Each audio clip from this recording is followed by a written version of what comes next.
And more American troops and equipment have arrived in Poland. They join a few dozen elite troops who landed at the airport on Sunday. The deployment is part of President Joe Biden's efforts to demonstrate Washington's commitment to NATO's eastern flank amid rising tensions between Russia and Ukraine. Earlier, the U.S. announced plans to send 1,000 soldiers stationed in Germany to Romania and another 2,000 stationed in the U.S. after being flown to Germany and Poland. While the U.S. mobilizes troops to NATO allies, Russia and Ukraine are undertaking military exercises. 3 Russian warships have passed through Bosphorus strait on their way to the Black Sea for naval drills.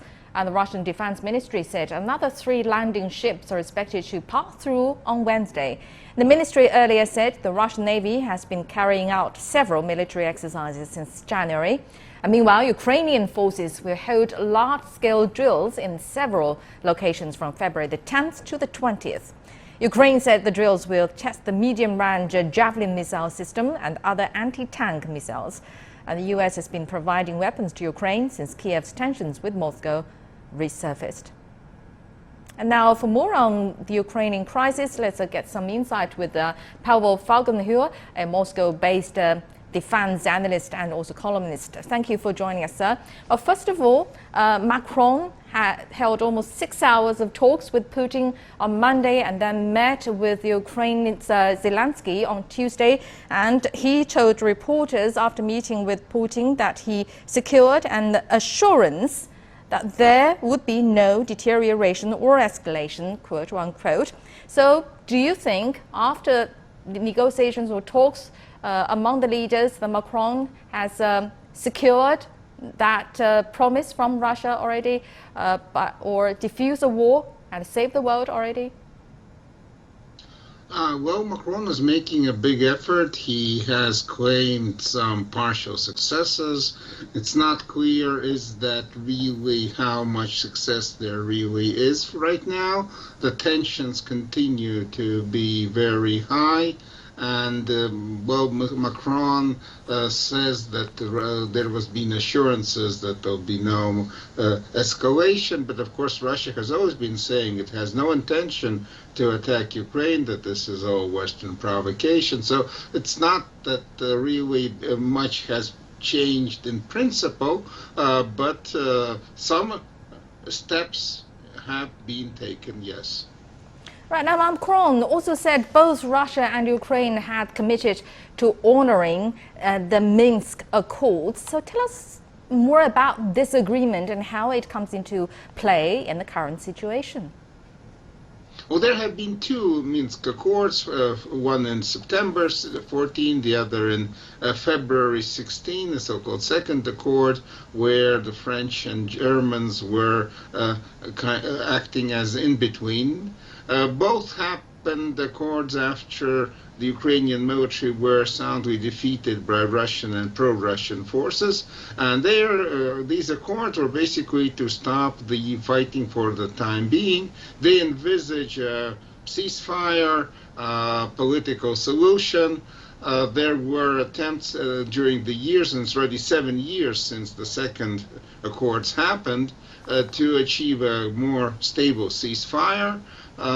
There was some de-escalation of the heavy weapons at the front line, but basically that didn't work very well at all. The ceasefires each time have deteriorated, and right now again there are clashes there in the Donbass. But where the Minsk Accords were successful, for 7 years the line of control has not changed at all. So it's a kind of a stable situation, but unstable, because it's still they're shooting and they're killing still happening, though at a low level. Both sides interpret them differently, and progress on the Minsk Accords turned out to be almost non-existent in these 7 years. Right, and apart from the Minsk Treaty, another question in deadlock is NATO granting Ukraine membership. Russia, of course, is strongly against it, but NATO says is not compromising as well. So how much do you think is the possibility of solving that question? Well, Russia says that would be a casus belli. That's not totally unacceptable for Ukraine to join NATO. The reply from the West is that anyway, right now, a NATO membership for Ukraine is aloft because that's not happening. You need all 30 members of the alliance to agree, and there's clearly quite a number will not agree. But Moscow says in reply that it's not even that important because maybe without formal NATO membership, NATO forces can move into Ukraine in some kind of form. So it's basically about that Russia wants NATO to pledge unequivocally that Ukraine is not joining, and not only to stop NATO expansion, but also withdraw NATO forces to the positions they were in '97, which already, of course, NATO is not agreeing to. So both sides right now are having positions that are not very compatible with each other. Indeed.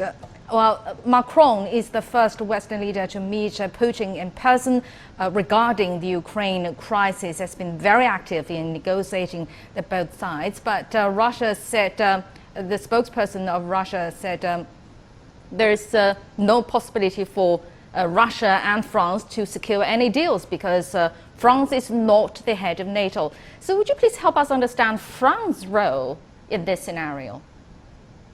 Well, France has traditionally been a kind of NATO skeptical country. President Charles de Gaulle took France out of NATO, out of their military wing. France returned in the 90s, but has always been skeptical. Macron has also been criticizing NATO, called it brain dead some time ago. So Russia has been building on this traditionally, for many decades. Moscow believes that France could be, its attitude to NATO may be in Russia's favor. Though again it's understood that France does not really decide, it can't put ultimate pressure on Ukraine, it can't put ultimate pressure on Moscow, it can't put ultimate pressure on the United States to act differently. So that means French capabilities of being a go-between are rather limited. Apart from France's effort, actually there is another bigger meeting to solve this crisis. Another round of Normandy talks among France, Germany, Ukraine and Russia are expected to take place in Berlin in the coming days. So how would you see the impact of those mediation efforts by major world powers on the current situation?